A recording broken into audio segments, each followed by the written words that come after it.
Good evening and welcome to the Leadership Speaker Series. My name is Dr. Kimberly Black and I serve as the Director for Student Leadership Development and Strategic Initiatives here at Baylor University.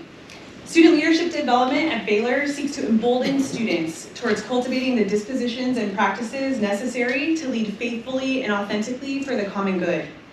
In support of this mission, we invite thought leaders to campus to discuss the intersection of their areas of expertise, human flourishing, and postures of leadership, to include character, virtue, and ethics. This evening's series is titled Ceilings and Mazes, exploring the intersection of faith, gender, and leadership. While many ceilings, positional, personal, and professional, have been broken throughout history for women, we still face unique challenges. Challenges that can make it more difficult to access strength or leadership opportunities, networks, and resources. While ceilings may be crumbling, women in all of their intersectional identities experience a maze of sorts, negotiating complex systems, twists and turns more often than our male counterparts. We see this borne out not only experientially, but statistically. Women are paid 82 cents for every dollar a man makes. While women represent 58% of the workforce, we only occupy 36% of senior leadership roles. Only 8.8% of Fortune 500 CEOs are women. Women make up only 27% of Congress, and only 30% of college presidents are women. Sicko. We're excited to welcome historians, authors, and scholars, Dr. Beth Allison Barr and Dr. Kristin Du Mez, to help us learn more about how histories, both ancient and contemporary, influenced these realities. Beth Allison Barr is the James Vardaman Professor of History at Baylor University, where she teaches undergraduate courses on European women, medieval history, and world history. Her graduate courses include Women and Religion in the Medieval and Early Modern World, Medieval Sermons, Medieval Britain, and Feminist Theory. Barr received her BA in History with a minor in Classics from Baylor University, and her MA and PhD in Medieval History from the University of North Carolina at Chapel Hill. She is the author of the best-selling The Making of Biblical Womanhood, How the Subjugation of Women Became Gospel Truth. Author of the New York Times bestseller, Jesus and John Wayne, Kristin Du Mez is a writer, speaker, and scholar who explores the intersection of religion, gender, and politics. Her writing is described as urgent and sharp-elbowed, and Du Mez does not refrain from presenting these hard truths that history has to offer Americans, and especially American Christians. Her unflinching examination of the American church, however, is ultimately a call to confession, a call to lament, and a call to greater faithfulness. An academic by training, Du Mez holds a PhD in U.S. history from the University of Notre Dame, but she writes and speaks for popular audiences in an entertaining style that is equal parts winsome and hard-hitting. Please join me in welcoming both Dr. Beth Allison Barr and Dr. Kristin Du Mez to the stage.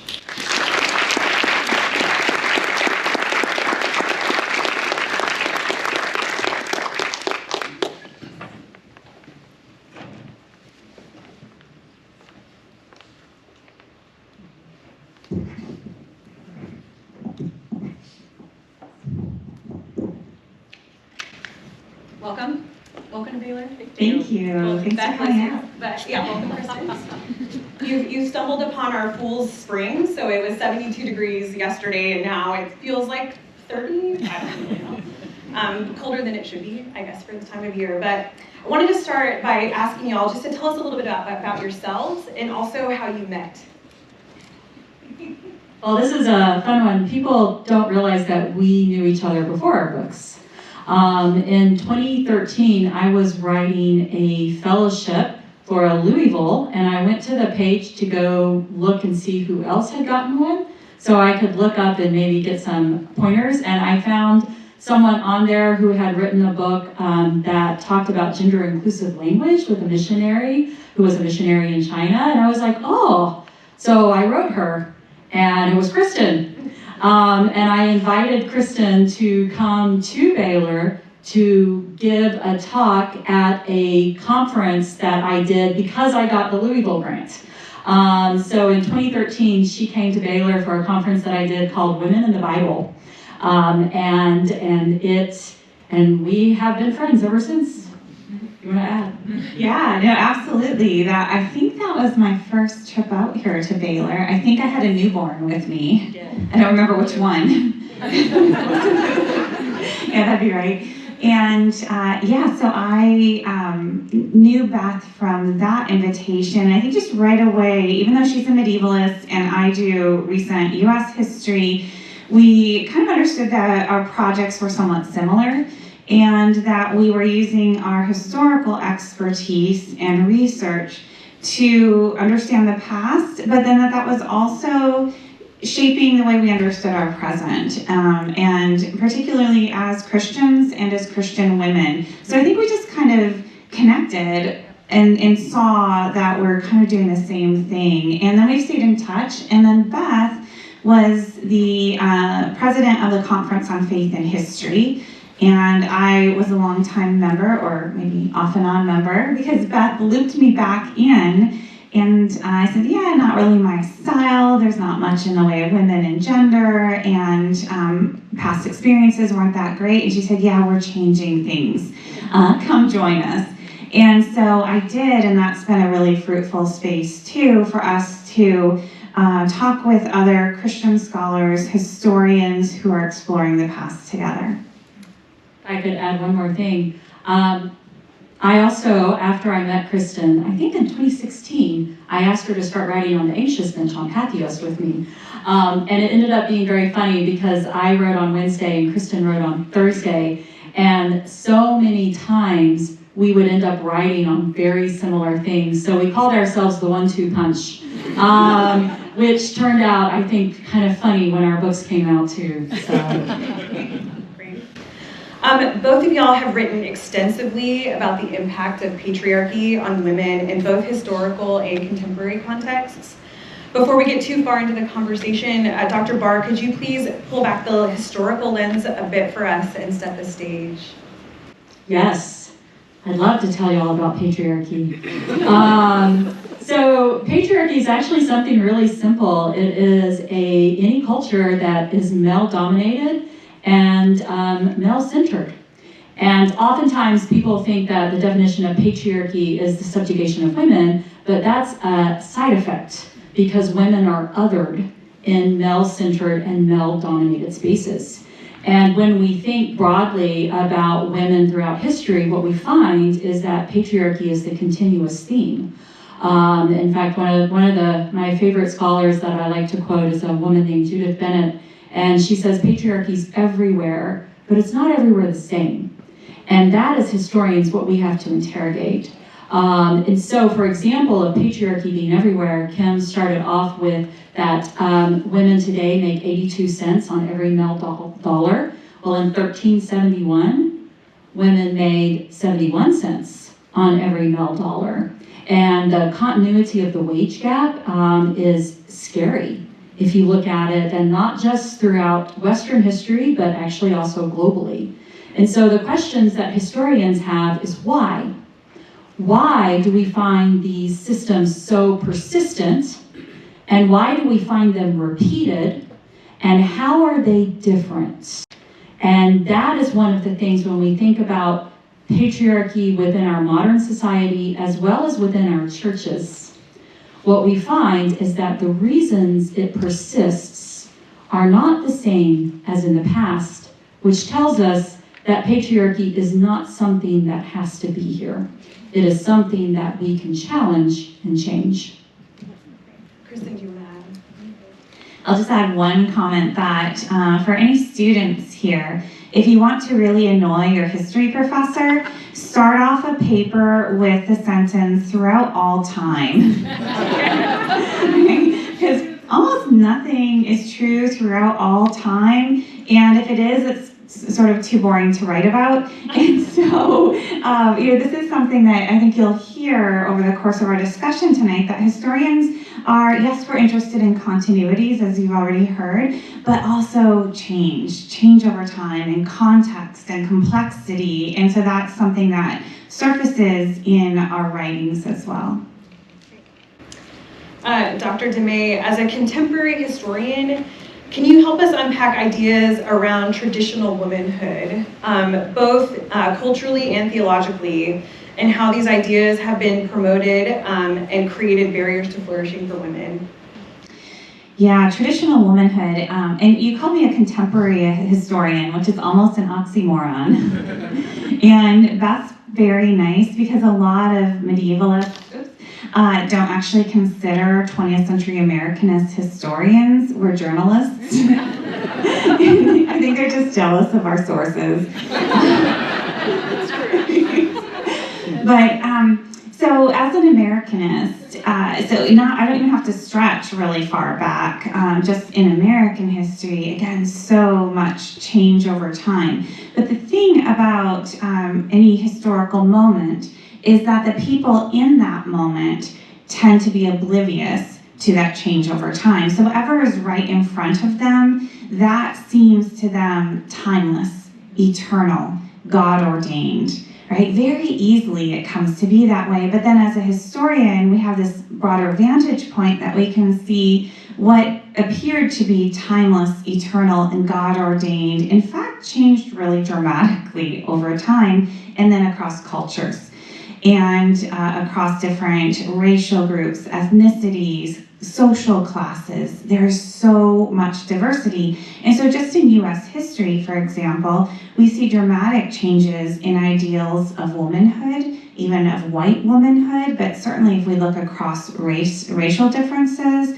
very different ideals of what it meant to be a woman and a proper woman. And one of the real transformations is from the colonial era into the 19th century. Because of broader economic shifts, you just have massive social change, and one of those is the nature of labor. Men's labor changed with industrialization so that men, rather than kind of working from the home, right, farmers and working in that homestead subsistence, started to go off to work. And then they got money and they brought that home, this kind of breadwinner. Women worked in the home in colonial era, very productive laborers, essential laborers, and they continued to do that productive, essential labor. But by the 19th century, labor itself had been redefined as something you go out of the home to do, get a paycheck, and then bring it back. And so men were defined as the breadwinners, and women got redefined what they were doing, even though it was largely still the same and very productive. It got redefined as leisure. It emanated from their essence. Domesticity, right? It's part of their very nature. Now I'm saying women, but this only applied to white middle-class women. It did not apply to other women. Was it empowering? Well, if you're a white middle-class woman and you fit within that ideal, sure. Except it wasn't, of course, because it was so constraining. This is like putting a woman on a pedestal. Great until you step off, and then not so great. And for women who didn't have access to the economic means to have that life, it was devastating because they weren't real women and didn't have the protections of womanhood. So that's just a little history lesson, but you can see then that was defined as God-ordained femininity, as true womanhood, as biblical womanhood, but it was only accessible to a small number of people, and it was very culturally specific. Beth, do you want to add? I'll just add something really fast. I see a couple of my students from my seminar. I'm doing a seminar this semester for graduate students on women and religious authority.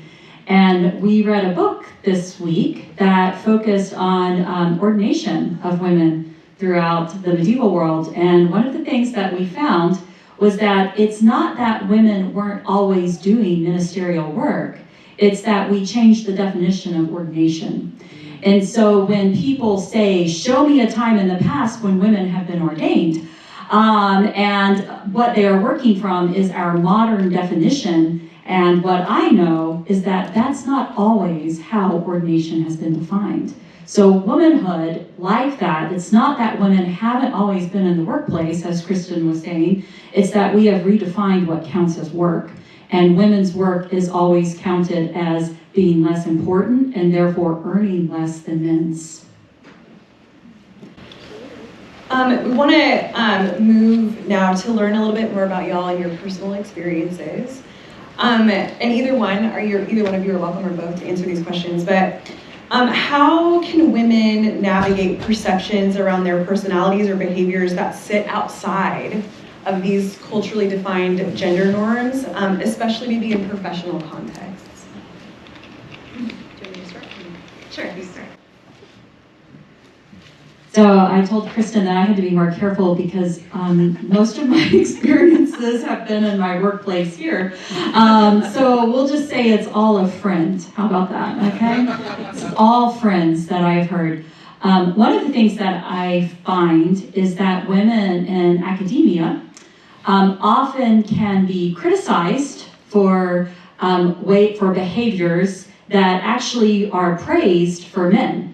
And this is something that we see. For example, if a male colleague is very assertive and speaks out his mind and takes a stand for something in a meeting, that can also be like, oh, he's a leader. But if a woman does that, then she is often seen as a troublemaker or someone who is speaking out of turn. And these ideas about women and men then often translate into things like women's progress through the tenure track. And this is something that, if you think about, we call it the leaky pipeline in academia, and it's that there's a lot of women who come in, but they don't make it up through the top. And the reason is, it's not because they aren't capable of doing it, it's because, as the title of this, they face more obstacles along the way. And one of those obstacles is simply the way that women are perceived when they act when they're assertive and when they stand up for themselves and when they act similar to men. Yeah, I would say that very much in the classroom. I think I teach at Calvin University, and a lot of students coming from conservative backgrounds. Really great students, but I think that some aren't used to having kind of female authority figures, or especially in a kind of higher education context. And so I think that the way that I engage with them, which is actually, I have the advantage, and I think you do too, I think it's fair to say, as white women, and who present according to kind of feminine standards for the most part, physically, right? And we're funny, I think. Right? All these things are kind of disarming. And so that can work against us in some spaces, but it can also work for us in other ways. And so I think, in the classroom, I have that going for me, but then there are some times where I think that, they weren't maybe expecting something so direct. And so there's a lot of navigation. I think all of us do that in different ways. And for women, you have this kind of additional layer. As white women, we're kind of privileged in that sense. Don't have to navigate those spaces in quite the same way. So I mean, it's just kind of constant negotiation, I would say. And but also, one thing that I've realized is it's helpful to just know what we're dealing with. Education can help, just knowing what the expectations are, knowing that we have some choices, that there are sometimes I like to lean into whatever may be, too feminine or too harsh or too abrupt. If I feel that I'm in a position of power and I can do this, and then I can disrupt those norms for others, right? So I will absolutely make that choice. There are other times that when I walk into a room and I read the room, there are times that I choose not to disrupt that space. And I just like to give my students, whoever they are, as much information as I can to help them understand the spaces that they move in, historically, culturally, in terms of power dynamics, not so that they can conform, but so that they have agency and can decide how they want to present in each different scenario. Great. Can y'all tell us what role advocates or supervisors have played in your own experiences as you've sort of addressed and navigated these mazes, right? Okay, I'll start on this one, since nobody knows my Calvin folks here, although this is being recorded.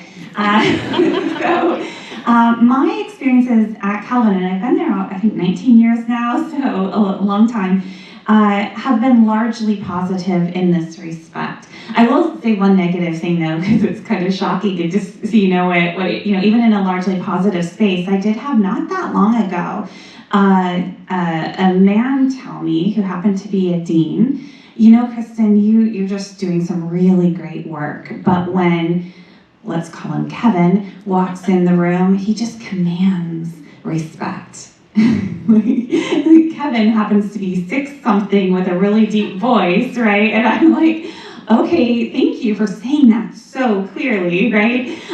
But really what I've had at Calvin all along the way are people in positions of power who have used those positions to smooth the way for me. Starting with my chair, coming in the first semester at Calvin, course evaluations, had a couple of students complain that I was a feminist. I was like, uh-oh, is this gonna be trouble? And my chair, when he was going through, didn't even bring it up, so I flagged that, he's like, oh, yeah, you know what, Kristin, if you weren't getting those complaints, I would think you weren't doing your job. This is what we brought you here to do, right? And so what a perspective. When I had my first baby, another senior colleague pulled me aside and said, you know what, Kristin, we believe that there are seasons to every career, and that when you have a newborn, that's probably going to be a season of less productivity, and that's totally fine. We just want you to know that. Incredible, and which then gave me the chance to let some of these projects, I had already started what became Jesus and John Wayne 15 years ago, but I didn't have the pressure to produce on an arbitrary schedule. So it came out at the right time. And then one more example is just, deans and provosts who strategically placed me on key committees in different moments, and I knew they were doing that because they saw potential, and yes, it was work, lots of hours, but I also saw that they were positioning me in ways that would advance my career. So I saw that, and if you have eyes to see it, you can see the digs and you can read them, and you have some resilience against them because you can distance it. Not personal. It was personal, but I don't take it personally because I see what's happening. Good to know. But then when it comes to the support, I love to be able to see those quiet moves that people make on my behalf, and then do those for others as well. Yeah, so I will say, and that's not just because I'm sitting here, that I've had mostly very positive experiences at Baylor. The most negative experiences I had, I've also already written about, so I feel okay talking about it, but they actually were surrounding when I had my children.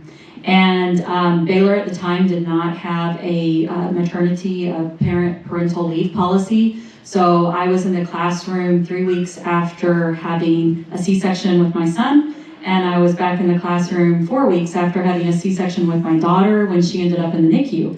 And at the time, those were things that I didn't realize I should have pushed that and made space for me not to have to do that. I also, not really joking, but I talk about the most negative student evaluations I've ever received. This semester I was pregnant with my daughter, and I remember one student wrote on him that he thought it was great that women have babies, but they shouldn't do it while they're teaching his classes. And that was a very shocking thing. I also had one of my colleagues tell me that it was great I'd had my second child because hopefully I was done with the baby thing now. And so, there's still, even in a space that I think is very welcoming of women and trying to push women forward, there's still these ideas that we have that make it difficult for women to navigate. Like, for example, policies that don't allow for how challenging it is to have a child on your body physically, and even the year afterwards, thinking about, usually productivity for women go down because they're doing other things too, that men are not having to do in the same types of ways. And so I'm so grateful that at Baylor, despite those difficulties I had male colleagues that always looked out for me. And in fact, the reason I am where I am today is mostly because male colleagues have lifted me up and put me strategically into positions where I could have some leadership, from both chairs of the history department that I had, who were just absolutely fantastic, and then also a dean that I had, who's unnamed, who's in this room, who's the reason that I was able to write The Making of Biblical Womanhood, even while being a full-time dean. So I think it's really, I have all the time, men often ask me, they're like, what can we do to help women? And I'm like, help them. Lift them up, put them at the table, make room for them, actively look for ways that you can help women in your workplace. So I just have to add to that, because when you said that, I realized, yes, when I had my first baby, we realized that Calvin also didn't have a functioning maternity leave policy. And so I challenged it to the provost and had a male colleague volunteer to come along. I've called out now 3 different male colleagues, all different, right? So people were stepping up and saying, I'm going to advocate for you so you don't have to be the one saying, I need this. And then we kept working after I got mine approved to change it on the books, and spent more than a year doing that, right? Just to work these changes through. If y'all don't follow Kristin or Beth on Twitter, you should. They're a great follow online. But I know y'all have found yourself in a lot of personal encounters, especially since your books have come out online, in person, I'm sure over the dinner table. When you find yourselves in encounters with people who really don't share the same views that you have, that are challenging your interpretation of history, how do you show up? When do you know, do I do this or do I not? When do I disrupt, and when do I just say, it's not worth it? Okay, I'll start. Okay, so if they're challenging my views on history, I love that. And I say, okay, let's look at the evidence. And they disappear. Like, that's it. But that's what we are in this game. Like, this is what we do day in, day out. You know that if you're a grad student in grad seminars, right? It's okay, let's tear this book apart, And then in the end, you critique, and then say, oh, that was great. And so at least I'm wired for that. I really enjoy that a lot. So those kind of challenges, I'm there, really enjoy them, but it's been actually frustrating to me that the reception of Jesus and John Wayne gets very little of that, any substantive historical critique from professional historians. I mean, I guess it's a good thing, because most professional historians are really positive about the book. It's just not it's not a controversial book in academic spaces, right, that aren't Baptist seminaries for the most part, right? I don't know if that counts.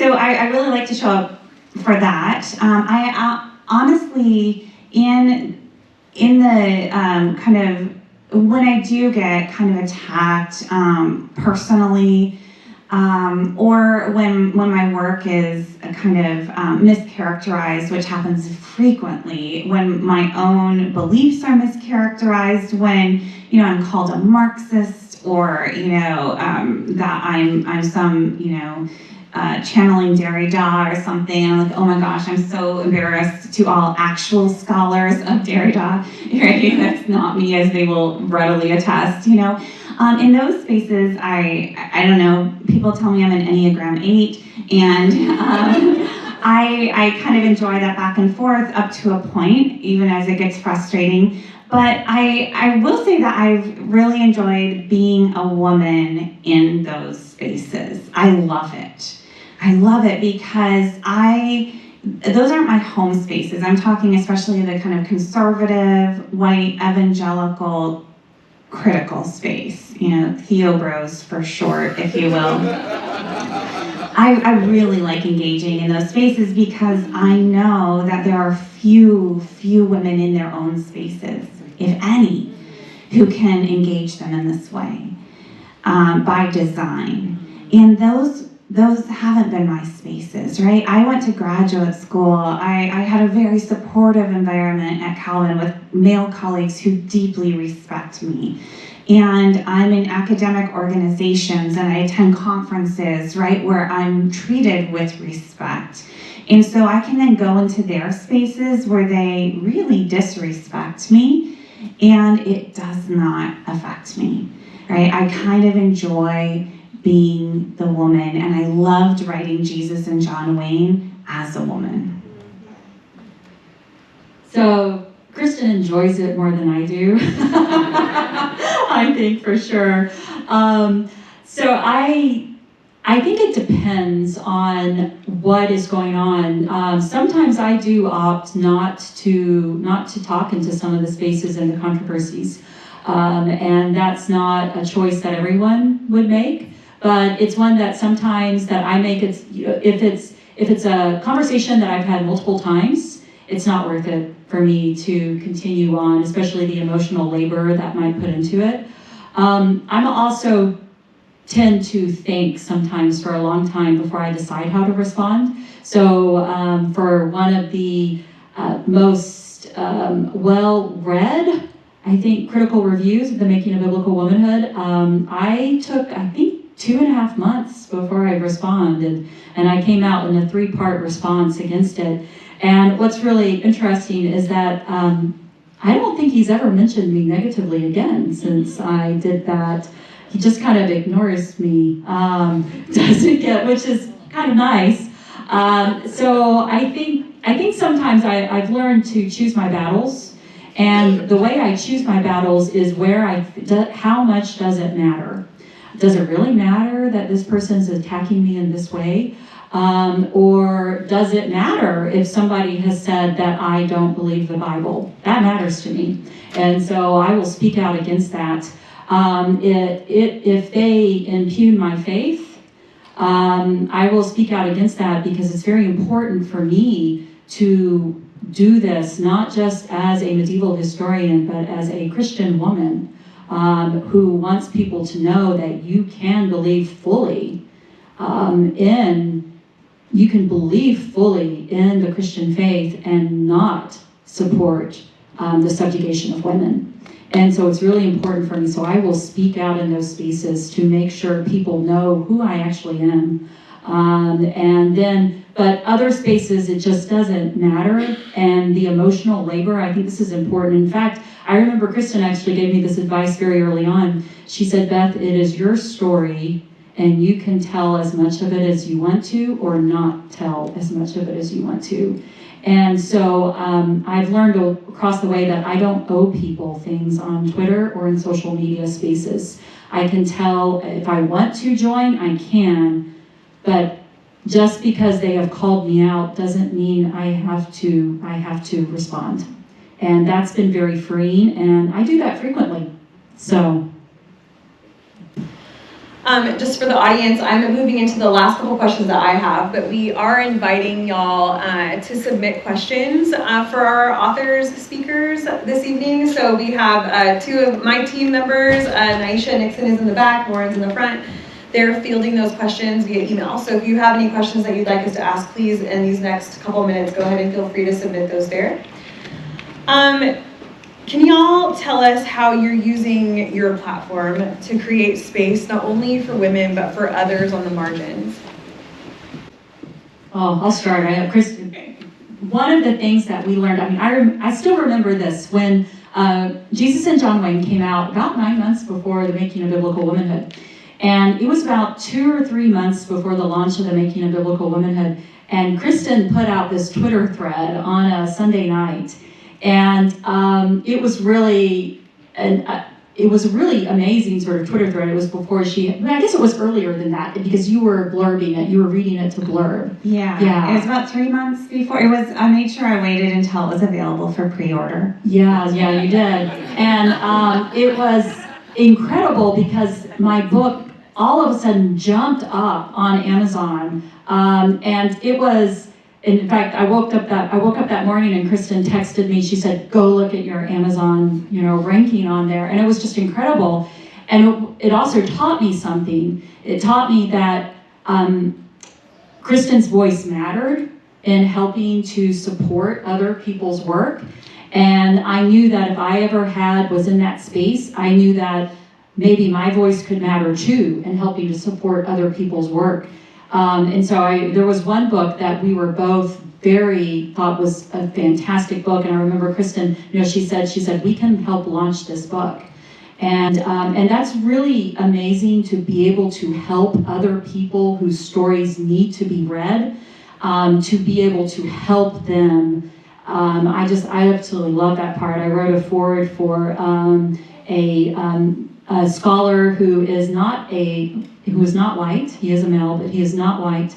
And I love that after it came out with my foreword in it, that his book jumped up, and he got very significant pre-orders.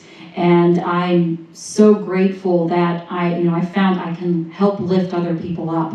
And so it's important. I think it's important for anybody who has that type of voice to help lift other people up. It's not a zero-sum game.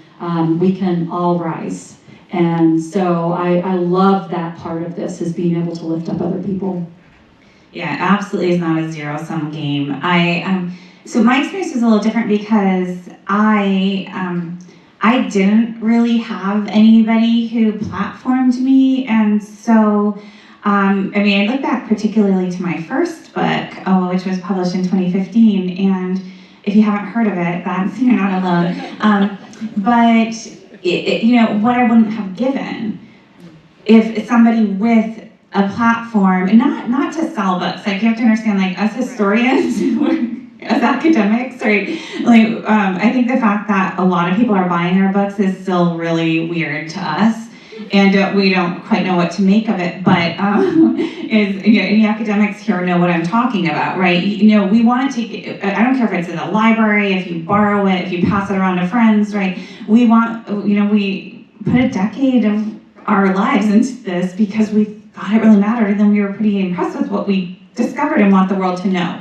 So that's why we want to get it out. And I didn't really have somebody to do that for me. So and then my platform, we're also fortunate to be academics, because we didn't need a platform to get our books published. Our first books, right, university presses, and back in the day especially, but even today, you can publish without having 20,000 Instagram followers. So that's how we got started, and our platforms grew organically. We weren't trying to grow the platform to get the book contract. We had gotten the book contract, we had done the research, we had written the books, and then we were putting it out there for people. I started doing it on Facebook for people who, look, I know not everybody has time to read a 350-page historical monograph. I get that. But I still think there's things that you might like to know about this, so let me share a few things. And that's all I started doing. And people started, first my friends, then friends of friends, and then it kind of grew from there. That's how I got the platform, not by trying to build a platform. But then once I had it, and it kept growing, then I thought, now I can do for people what nobody really did for me. And so I started doing that. Now, I will complicate this a little bit, because we were just talking today about that's all well and good. It also is a different kind of burden to have that platform, because we have been generous with it. And so people see that, and then they say, oh, could you promote this? And could you just retweet this, or could you blurb the book? I think, I get asked almost every day to blurb a book, which means I have to say no to almost all of them, because I read them. I don't want to just be an influencer. I'm still like, no, I'm an academic, I'm gonna read this book. And then I'm gonna tell you why you should read it. But that's an enormous amount of labor. Even just tweeting a thread with the number of followers that we have, and the fact that I can be targeted any time, means I need to tend that thread. Sometimes it's great, nothing to be done, and other times people start attacking me, or start attacking even worse the person that I'm promoting. That happens quite frequently. So then I need to protect that person. I need to monitor. That's labor. And so I think that part of me is like generosity, like do for everybody. I've been doing that for years, and now I'm a little bit tired too, realizing that it's lovely to be able to do that, and then it's also exhausting too. All right, we're going to open it up to questions. So again, feel free to continue to send those, but Naisha and Lauren will be asking questions from this side. So thank you both. We have lots of questions, so I don't know how many we're going to get to, just for context. So starting off, the first one is in Genesis 2:18. It says, "Then the Lord God said, 'It is not good for the men to be alone. It will make a helper who is just right for him.' This verse makes me feel as a woman that I'm just a helper to men and not truly equal. Though several verses after indicate we are equal in the eyes of the Lord. How do you put this into context when people use it to justify the other male headship verses?" Whoever asked that, thank you. Love that. So everything has a history. That verse being used in that way, and the interpretation of helper as being something subordinate and less important, is a relatively recent interpretation. It is not the way that verse historically has been understood. Helper is actually not a subordinate position. God is referred to with that same word as helper. This is not an unequal position. This is God saying that men and women need each other. It's not a hierarchical understanding. And this reading hierarchy back into Genesis and creation is a relatively historically recent event. Let me just emphasize that over and over again. It's also something that is, it's not peculiar to white Western Christianity, but it is more common among white Western contemporary Christianity. So something else I would say too is go read some non-white theologians. Will Gaffney is fantastic. She will make you work. My Sunday school class is going through Will Gaffney right now. She will make you think about how the Bible can be read, especially in regards to women, can be read differently. So let me just encourage whoever wrote that helper does not mean insignificant or less. That it simply means that God saw that men needed women. And I will say, so my first book is on the history of feminist theology, late 19th, early 20th century, and the central character of that book, Kate Bushnell, studied Hebrew and Greek and looked at the scriptures and came to that critique of that interpretation as well, saying this word in almost every other instance it's used is that of divine help. And she went over and over again to show how all of these teachings that teach female subordination, that's not in the text. Even, creation order, big one. And she's like, well, so cows were made before men, even before theologians, so what are you doing with that? This is more than 100 years ago, just looking at the text. You. Our next question is, what would you say to someone who affirmed female leaders and clergy within a church, but chooses to attend a church that does not affirm this position? Do you consider this an essential issue for you? And could you consciously worship and fellowship along with a church body that does not fully affirm female leadership within a church structure? I did for a long time. When I moved to Grand Rapids, I joined a church that was not open to female leadership in any office, I believe at the time. And I joined the church because it was a multiracial church. And I thought that if people who are not white were going to put up with all these white people, then I could give something up as well.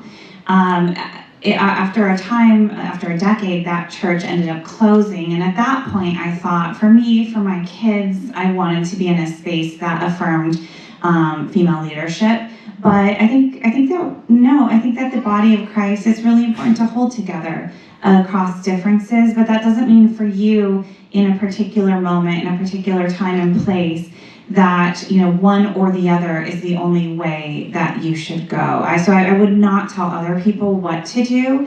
I can just say that I've done both. Me too. I've done both. And in fact, I tell people all the time that I'm not sure that I saw, even in the church we were in, that did not support women in leadership at all. Simply me being a woman, a professional woman who worked, who could provide a different viewpoint, mattered in that church and made a difference. And so if we hadn't been forced out, I might still be there. I'm not sure, I can't tell you, but I can tell you that I knew it was making a difference. And I think part of the problem with churches is that we have forgotten how to talk to each other. And what I would really love, obviously I think there are significant issues with a theology that teaches women are less. And I'm not going to say I think that theology is okay, but I understand why people believe it. I understand why people believe it. I understand why people stay in spaces where they believe it. And I also understand that for most people, it doesn't actually play out in reality. For a lot of it just simply doesn't. So what I would really like is for churches that are more conservative about women's roles, that they would be open to more dialogue. And in fact, that's what I tell people all the time. I'm like, it's not so much if a church supports or doesn't support, it's more of, will they consider, will they talk about it, or is the conversation completely closed? And if the conversation is completely closed, then that's something I would think harder about. But if it's a church that they're like, well, we don't support this, but we're willing to think about it and talk about it, that's an opportunity. And that's an opportunity that needs people to push the boundaries. I don't think there's a right or wrong answer to that, although I do think that as Christians, we should focus more on what we agree upon than always what we disagree on. This is for Dr. Du Mez. If you could write a sequel to Jesus and John Wayne, who would it be? Jesus and specific to a woman of influence. I am writing a sequel. It's called Live, Laugh, Love. So, Jesus and Joanna Gaines, maybe?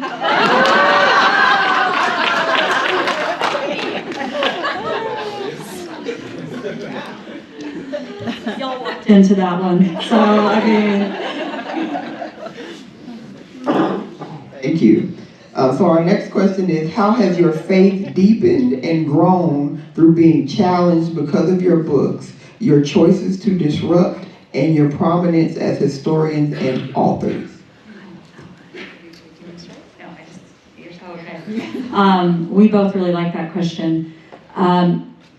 I can say beyond doubt that my faith has strengthened throughout this whole process. People ask me all the time, they're like, why do you still believe? And I can honestly tell them because it's not God who messed this up. It's people who messed it up. And through God, we can help fix it. And I am hopeful that, and I see this all the time. I see this, Kristin and I, we talk about this. We get letters from people all the time. And most of the letters we get are not negative letters. They are mostly written by ordinary Christians around the world who want to tell us either how they've been encouraged or how something has changed for them. And it is so, I think, it's just so energizing to hear Christians around the world admitting that they were wrong, admitting that even though they've been damaged by the church in the past, that they think they can move forward and that somehow we have helped them in that way, that they have found healing through reading our books. That's just so wonderful to me. And it's what I really love is when a woman tells me that they have now gone to seminary or taken, have become ordained because they realize that God does call women. And that is, I think, my favorite thing that I hear. And it simply just strengthens me. I can also say that I've seen God move in ways throughout. Even the times that are the hardest are oftentimes when unexpected people would step in and encourage me. Like, for example, those y'all who may or may not know, but my husband's at a very small church in town that is has lots of financial, economic challenges because of the area where it is. And at one particularly harsh attack that not only I received, but was also on my husband, people stood up on social media and ended up giving our church $40,000. And it was just really incredible. And they wrote us just amazing things. That actually one Sunday my husband printed out all of the things that people wrote to us from around the world, and we taped them up all over our sanctuary for the people in our church to see. And I've seen God move. And so I am stronger as a Christian than I was before I wrote The Making of Biblical Womanhood. I will say Beth wrote her book very clearly as a Christian, right, and to Christians. And I was a Christian, and I self-identified ever so briefly in the intro to Jesus and John Wayne because my editor made me. I pushed back. He's like, no, you really do. But it wasn't to gain credibility with Christians. It was the opposite, so that the coastal elites know that you're actually not one of them, and that you know what you're talking about here. And so we went back and forth, and I finally, I think, agreed to like 5 sentences, and that was it. But I was actually surprised. I wrote the book as a historian. I went with a secular trade publisher. I wrote for a national audience. So I was actually surprised, and it still kind of surprises me, even though I get it, how often I'm asked to talk about my own faith. And I will, and I do, but at the same time, I really want to keep, this is a work of history, this is a work of scholarship, and so it really doesn't matter what my personal faith is in terms of, is this valid or not, is this accurate, right? We have footnotes here, we have, the scholarship, secondary sources, like check them out, right? And if it checks out, deal with it, right? So at the same time, all over the place, I'm kind of a novelty in certain secular spaces, like the atheist podcast Love Me, and then they ask you, how could you as a Christian write this? How could you do it? I'm like, well, it's true. And like Beth said, this has not defined my faith. And this is not my faith. And so I'm fine. And then also, like what Beth was saying, the support. And this is where people think that, when they see attacks come at us on Twitter, they get a lot of attention. What they don't see are all the letters that we get every single day. Incredible words of just testimonies and words of support, and the people we meet. And so, there are several folks here today that I met in person for the first time, people who I treasure. And so I actually feel like we are incredibly fortunate because there are so many people out there right now who are isolated and who don't have this incredible national, now international support network. And people like sending you emails and notes like, thank you so much, in solidarity, and here's my story. We get that every single day. And so we're really strengthened and sustained by that, and it is such a source of joy and of really feeling part of a larger body of Christ. What do you do with the backlash of women who are protectors of patriarchy as well as subjugation of women? You mentioned privilege in men who leverage their privilege to make space for you. How do you leverage your privilege as white women for minority women who we need in these spaces? I think that was a two-part question. Maybe I'll take the first part and do it. Well, we can do whatever. But You did a lot of the second though too, right? So, yeah, I know. We can. I'll do fast, and then you can do. So I have always said I don't blame people for believing in the subjugation of women, because it's what's been taught in Christianity, especially in white Southern Christianity for a long time. I mean, some people just don't know any different. And they've also been taught that this is what it means to be a godly woman, and it's tied up with their faith. And I totally understand, I get it.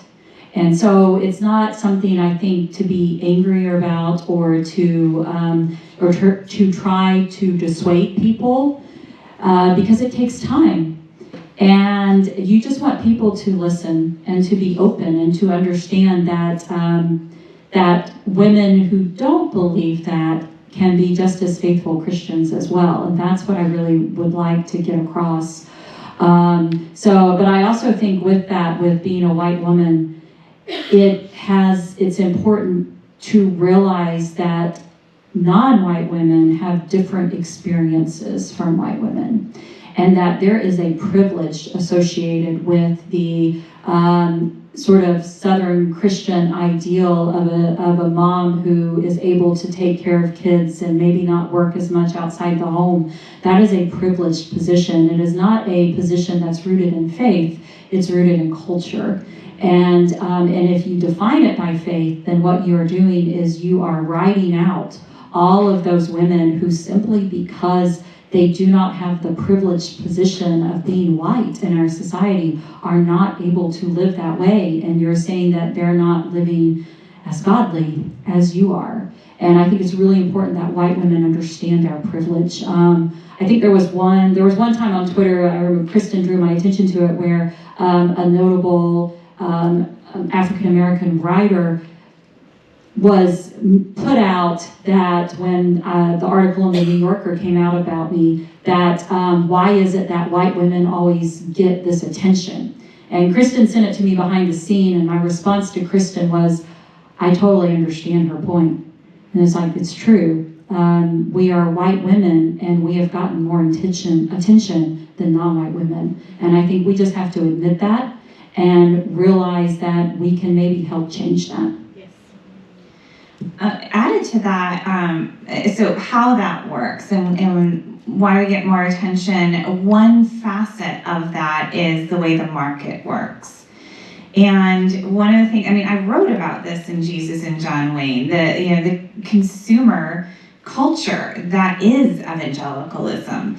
And one of the reasons that my book has sold so many copies is because evangelical books sell a ton of copies. But when I say evangelical books, I mean largely white evangelical books. And I write about this some in Jesus and John Wayne, and there's going to be much more in Live, Laugh, Love on how this works.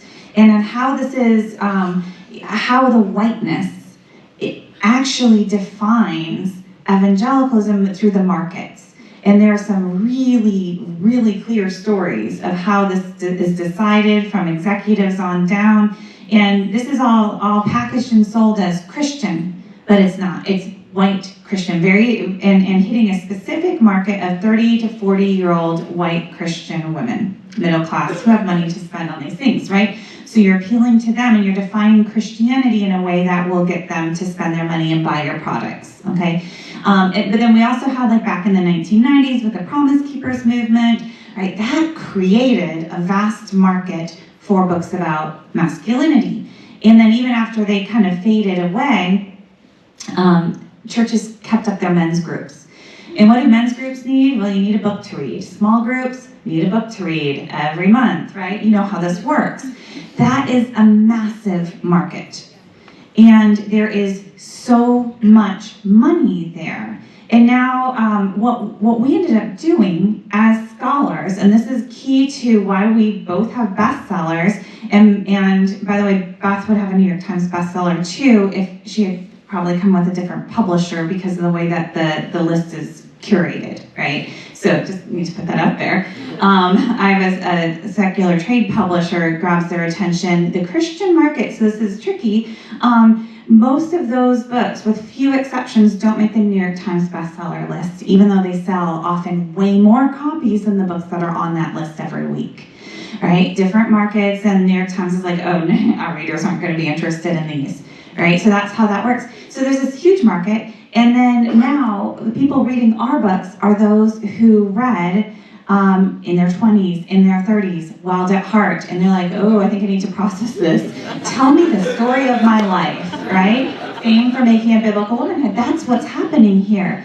Now, there's whiteness through and through. That whole market was aimed at white evangelicals. We are now tapping into that almost backlash market, but it's the same market, and boy, evangelicals, white evangelicals, know how to buy books. And it works very well for us. But it's just good to acknowledge these systems too. It's not just, oh, I'm gonna, feel more comfortable with that person because she's white. There's that. There's all these different ways that raise factors, but there's also the market. I'm sure we all feel like we could listen for much longer. An hour goes by fast. Dr. Barr, in her role here at Baylor University, is the faculty in residence for the Leadership Living and Learning Center. So I know we have some of those students in the audience tonight. So good to see you all. I know she wanted to do a quick That's right. book giveaway for a couple of those students. So we will do that before we close. Yay, Gerardo. All right, Gerardo.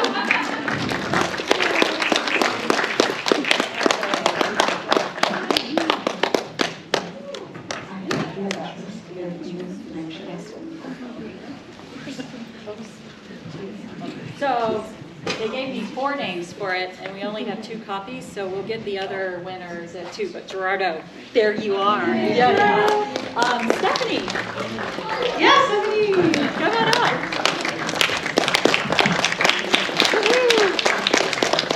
There you are. And then Hannah and Grace. So awesome. Yes. But we'll get you yours. How about that? Okay. Awesome. Would you all join me in thanking Dr. Du Mez and Dr. Barr?